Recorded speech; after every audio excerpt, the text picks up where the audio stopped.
दिल्ली के शाहबाद डेयरी में प्रेमिका साक्षी पर साहिल ने महज 90 सेकंड में 20 बार चाकू मारे। उस लड़की के सिर पर भारी पत्थर को उठाकर 6 बार पटका। ये तो शुक्र है कि वहां लगे सीसीटीवी कैमरे में ये घटना पूरी तरह से रिकॉर्ड हो गई।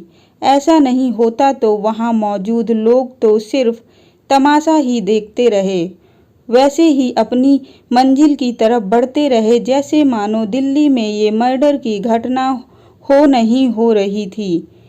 अब 20 साल के उस सिरफिरे आशिक साहिल को गिरफ्तार कर लिया गया है। साहिल को यूपी के बुलंदशहर से गिरफ्तार किया गया, लेकिन जिस सनसनीखेज तरीके से उसने इस वारदात को अंजाम दिया, उससे साफ है कि दिल्ली में सड़क पर किसी की जान जाती रहेगी, लेकिन कोई परवाह करने वाला नहीं मिलेगा। लिहाजा अब बड़ी मुश्किल से वो खुद उठने की कोशिश करती है, लेकिन उठ नहीं पाती।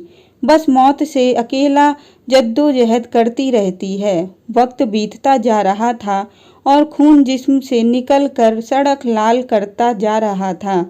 तब कहीं जाकर पुलिस वाले को लगा कि चलो अब उसकी मदद कर ही देते हैं। इसके बाद वो उसे गाड़ी में डालते हैं और अस्पताल ले जाते हैं, पर तब तक बहुत देर हो चुकी थी। सारा खून सड़क पर ही बह चुका था। बस यूं समझ लीजिए कि अस्पताल वो नहीं, उसकी लाश को भेजा गया था।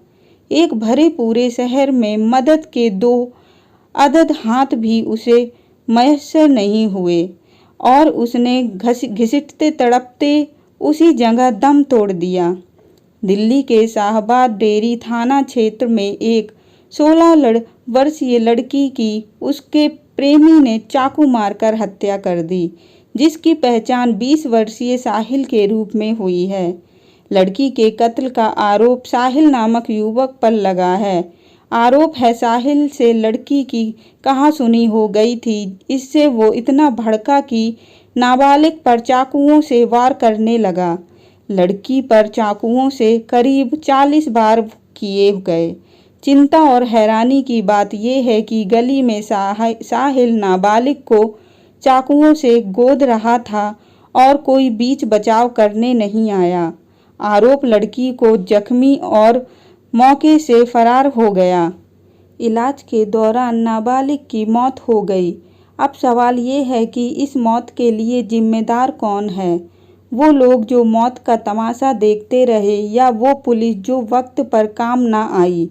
वैसे सच्चाई तो ये है कि इस लड़की की मौत के लिए सिर्फ पुलिस को ही क्यों जिम्मेदार ठहराया जाए? क्या उन पत्थर दिल इंसानों की कोई गलती नहीं जो तड़पते हुए उस लड़की के पास से बस तमाशबीन की तरह गुजरते चले गए? अगर उस वक्त एक हाथ भी मदद को आगे आ जाता तो क्या पता आज भी वो अपनी माँ के आंचल में होती। पर अफसोस ऐसा हो नहीं सका। इस पत्थर दिल शहर में हर साल ऐसे न जाने कितने लोग यूं मर जाते हैं। उनमें से बहुत से लोगों को बचाया जा सकता है। बस ज़रूरत सिर्फ 2 अदद मददगार हाथों की है। इसलिए अगली बार जब भी आपको सड़क पर कोई तड़पता दिखाई दे तो प्लीज़ मुंह मत मोड़िएगा।